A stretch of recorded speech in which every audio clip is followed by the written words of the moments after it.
ఆ, అల్లుడు ఆ, ఈ మిషన్ చాలా బాగుంది అల్లుడు. ఉమ్. కాళ్ళని కసాబిసా నొక్కేస్తుంది. పిల్లల కాళ్ళు నొక్కడం మానేసాక ఈ మిషన్ కనిపెట్టారులేండి.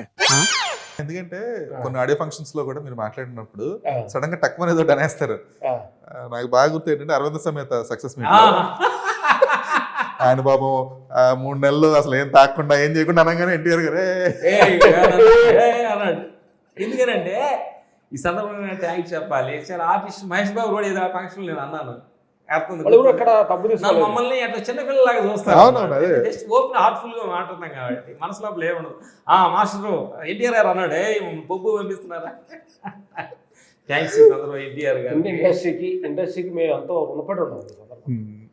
ఇండస్ట్రీకి మమ్మల్ని చదువు లేకుండా అమాయకంగా మా పల్లెటూరు మాటలని వాళ్ళందరూ బరాయించి మమ్మల్ని ఇంత పెద్ద చేసిన ఇండస్ట్రీకి డైరెక్టర్ ప్రొడ్యూసర్లకి థ్యాంక్స్ చెప్పాలి. ఫస్ట్ రవితేజ గారి సినిమాలు చేస్తున్నప్పుడు కొన్ని మా తెలుగు మాటలు కూడా కొద్దిగా అర్థమయ్యేది కాదు. రవితేజ గారు ఇంకో మాట చెప్పండి అనేవాడు. ఏ సినిమా సార్ అది? ఫస్ట్ రవి గారి స్టార్టింగ్ ఈడియట్స్ మాటలు కూడా అంత క్లారిటీ వచ్చేవి కాదు. ఏదో క్లారిటీ మాట్లాడదాం అనుకుంటాను, కరెక్టా కాదు మీరే చెప్పాలి. మాట్లాడదాం.